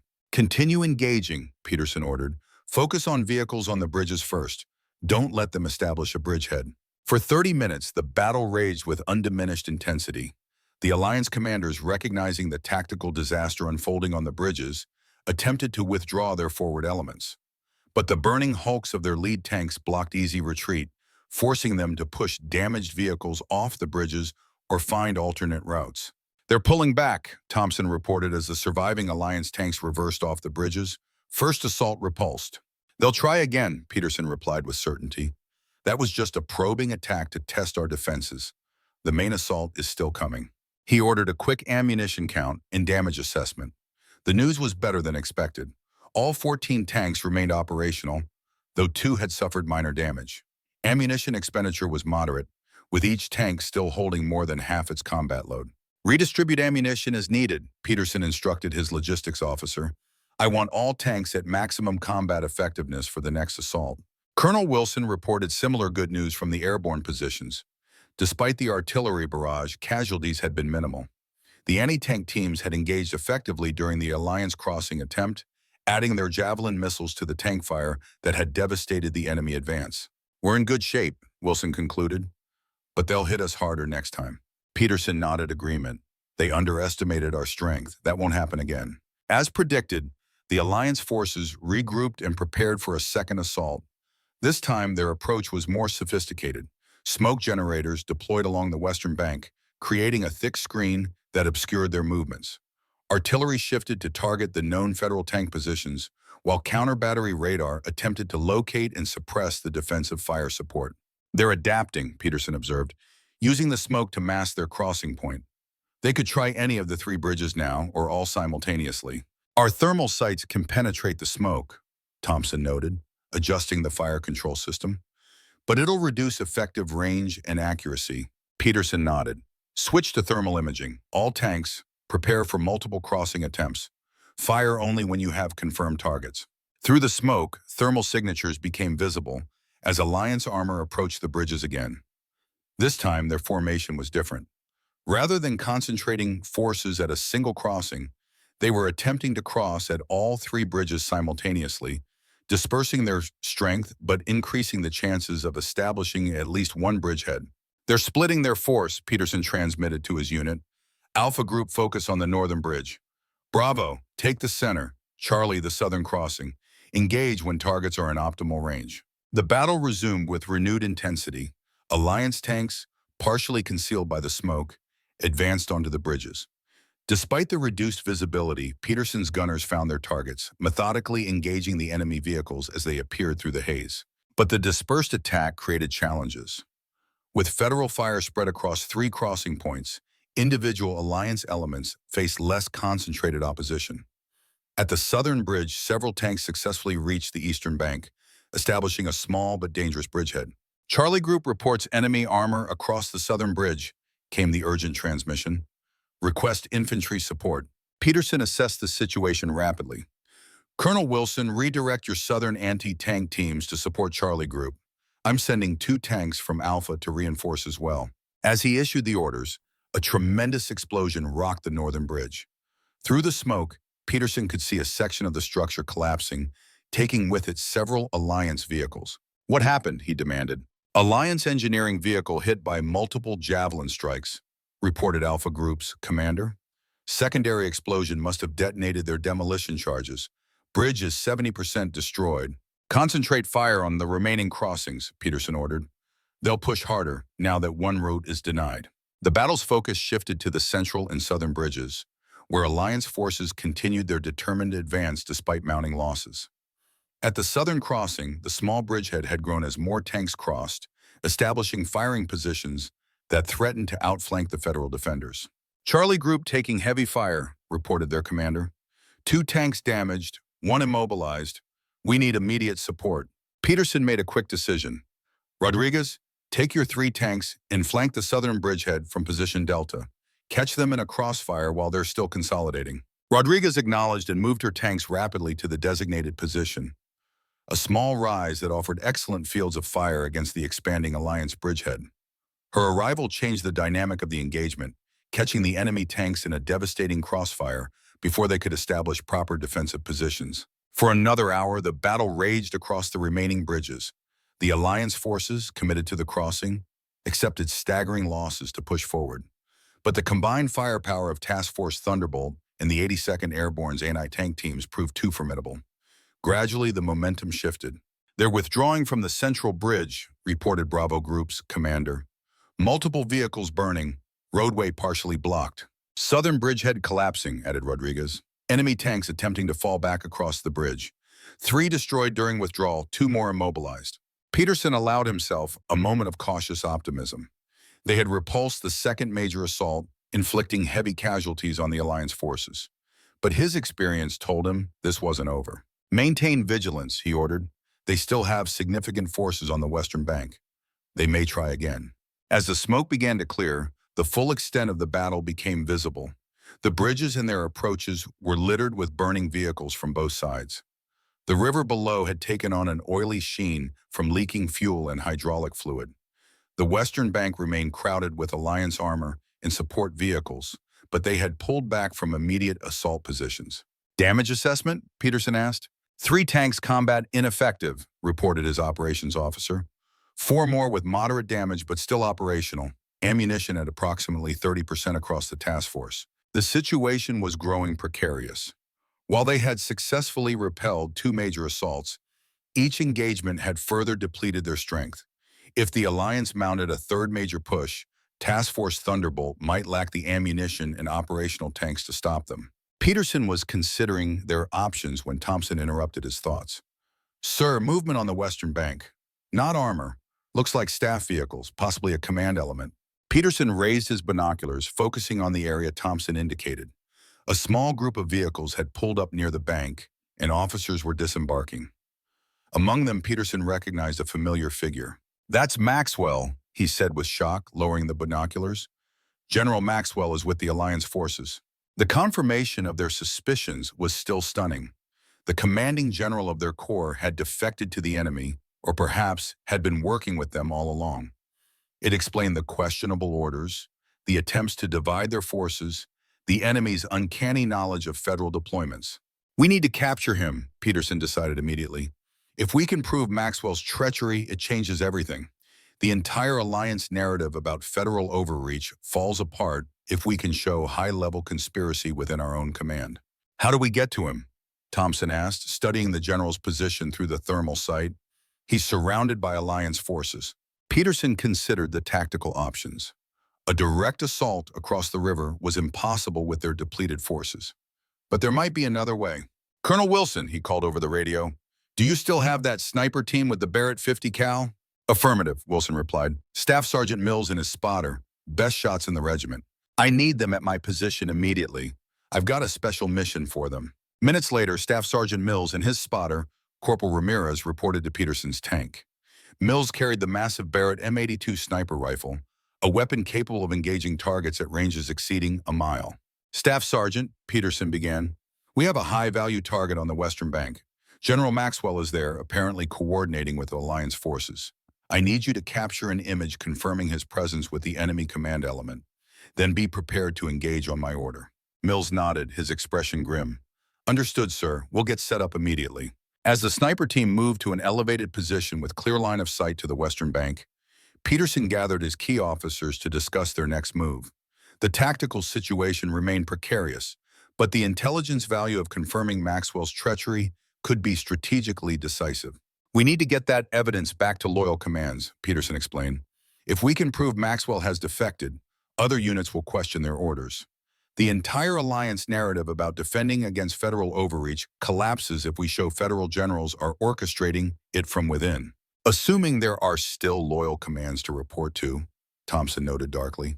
There have to be, Peterson insisted. This can't go all the way to the top. Before they could discuss further, Mills reported in. Captain, I have visual confirmation and digital images of General Maxwell consulting with Alliance officers. They appear to be planning another assault. I count at least 40 operational tanks still on the Western Bank, plus support vehicles. Maintain your position and continue observation, Peterson ordered. Do not engage without direct authorization. The Alliance forces were indeed preparing for another push. Through his commander's sight, Peterson could see them repositioning armor near the two remaining bridges. Their losses had been severe, but they still maintained a significant numerical advantage. Here they come again, Rodriguez reported from her position overlooking the southern bridge. They're moving engineering vehicles forward to clear the damaged tanks blocking the roadway. Peterson assessed their situation. Task Force Thunderbolt was down to 11 operational tanks, with ammunition running low. The 82nd Airborne had expended most of their Javelin missiles during the previous engagements. If the Alliance mounted another full-scale assault, they might lack the firepower to stop it. Then a new transmission came through on the secure channel they had established. Thunderbolt Actual, this is Warhorse 6, authentication code Sierra Tango 479er. Do you copy? Peterson recognized the call sign of the 3rd Armored Brigade Combat Team, a unit that should have been hundreds of miles away. This is Thunderbolt Actual. I copy Warhorse 6, authentication Golf Echo 330. What's your status and location? We're approximately 15 miles east of your position, moving to reinforce. 24 Abrams, plus mechanized infantry support. We've been monitoring your situation through alternate channels. Division command structure appears compromised. We're operating independently under contingency protocols. Relief washed over Peterson. They weren't alone after all. Other units had recognized the irregularities in the command structure and were taking independent action. Warhorse 6, be advised we have confirmed visual of General Maxwell coordinating with Alliance forces on the western bank of the Susquehanna. We are facing imminent assault by superior enemy armor. Understood, Thunderbolt. We're pushing to reach you within the hour. Hold that position. Reinforcements are coming. With renewed determination, Peterson issued orders to his depleted force. All tanks, conserve ammunition. Engage only highest priority targets. Infantry teams, prepare for close assault if enemy establishes bridgeheads. We need to hold for 1 hour. Help is on the way. The 3rd Alliance assault began at 1330 hours. Unlike their previous attacks, which had relied on overwhelming force, this assault was more measured and precise. Engineering vehicles cleared paths through the wreckage on the bridges, while artillery provided targeted suppressive fire against the federal positions. They've learned, Thompson observed as he tracked targets through the fire control system. They're advancing by bounds, using the wreckage for cover. Peterson nodded agreement. They know our ammunition must be running low. They're trying to force us to expend it before committing their main force. The battle developed into a tense contest of fire and maneuver. Alliance tanks advanced cautiously across the bridges, while Peterson's gunners held fire until presented with optimal shots. The airborne troops shifted positions frequently, using their remaining anti-tank weapons with careful precision. Despite these efforts, the weight of numbers began to tell. At the central bridge, Alliance forces established a small bridgehead, bringing up additional tanks to expand their position. The southern crossing saw similar progress, with enemy armor pushing steadily eastward despite determined resistance. Bravo Group reports ammunition critically low, came the transmission from the central sector, down to 3 sabot rounds per tank. Charlie Group engaging enemy infantry attempting to secure the southern bridge. Request infantry support. The situation was deteriorating rapidly. Peterson ordered his remaining operational reserves, 2 tanks held in defilade behind the main defensive line, to reinforce the central bridgehead.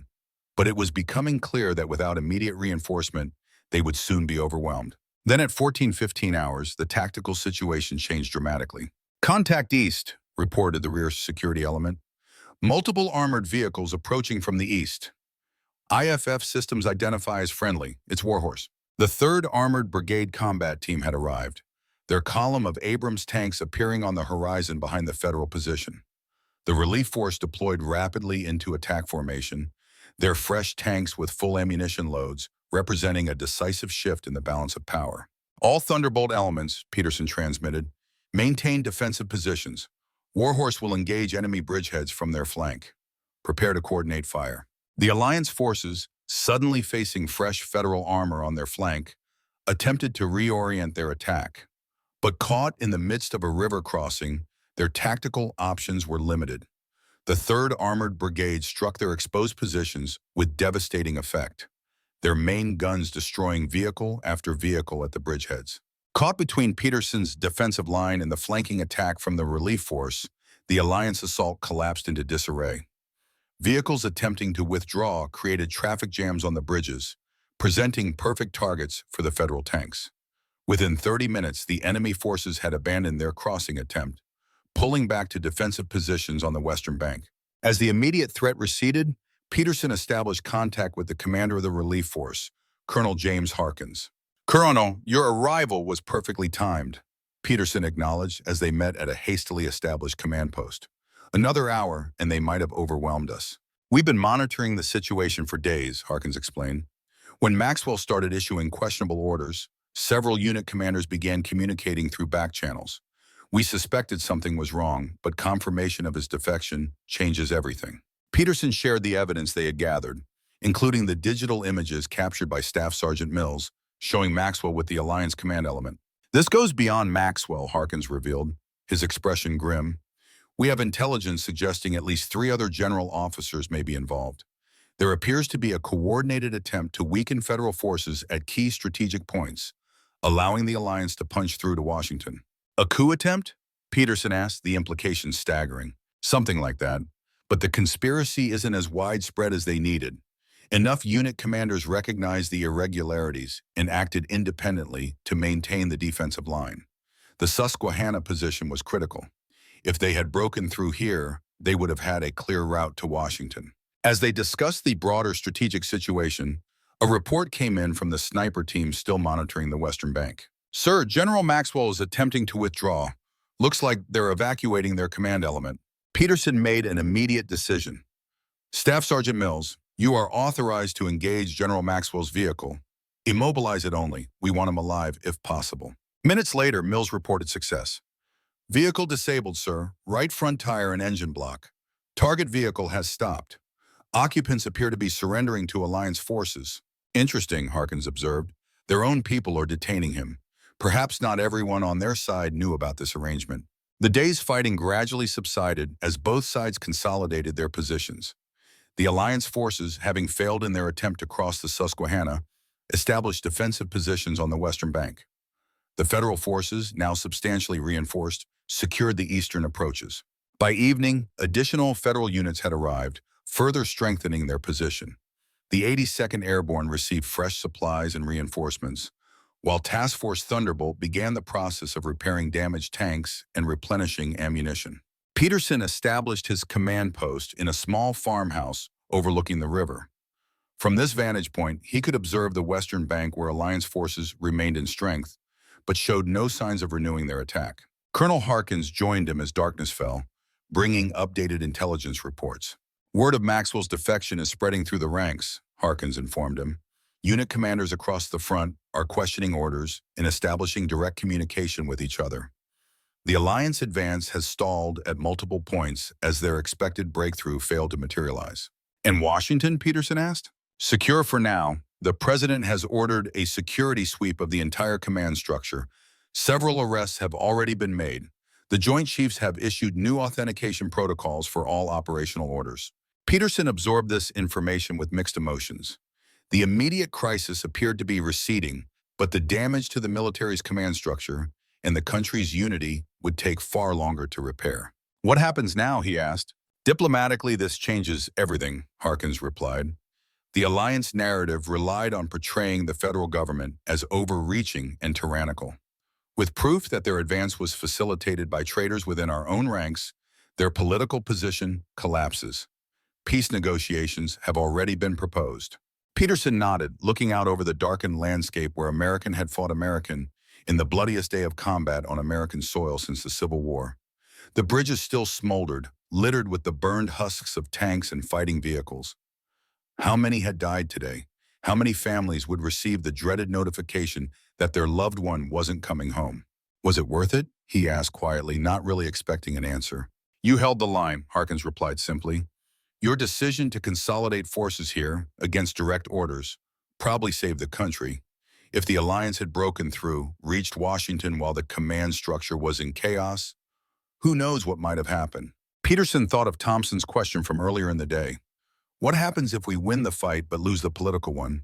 It seemed they had won both, but at terrible cost.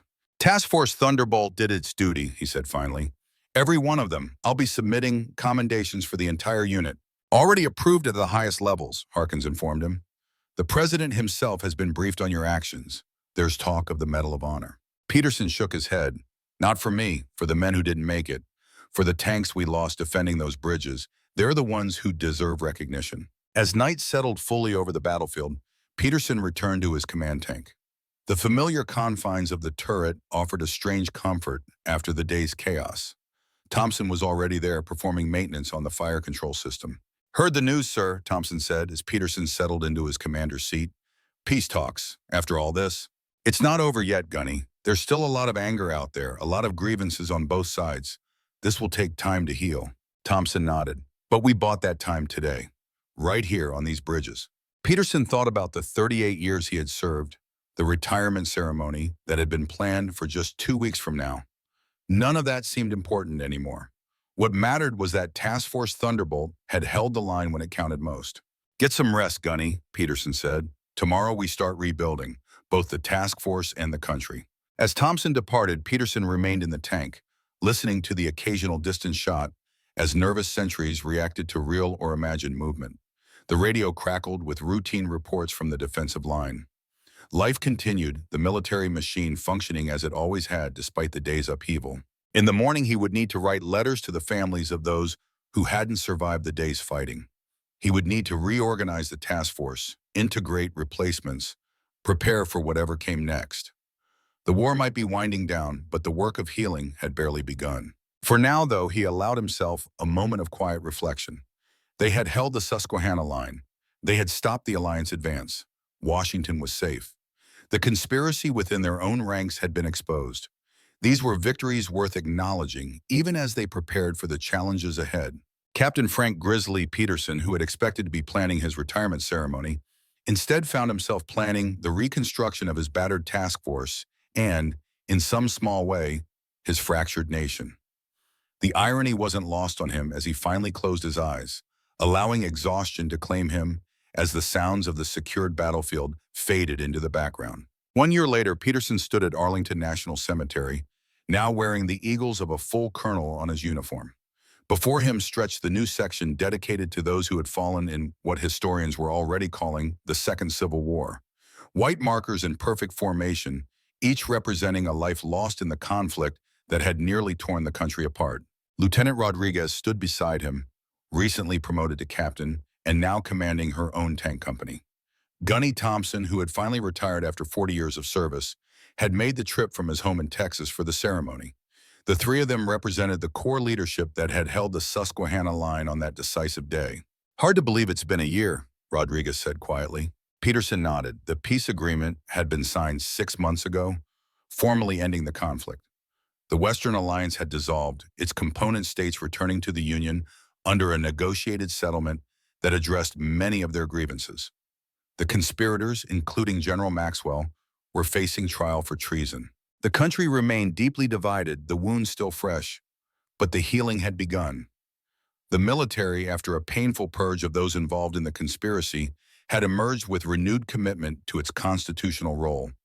Task Force Thunderbolt had been reconstituted, its reputation enhanced by the stand at the Susquehanna.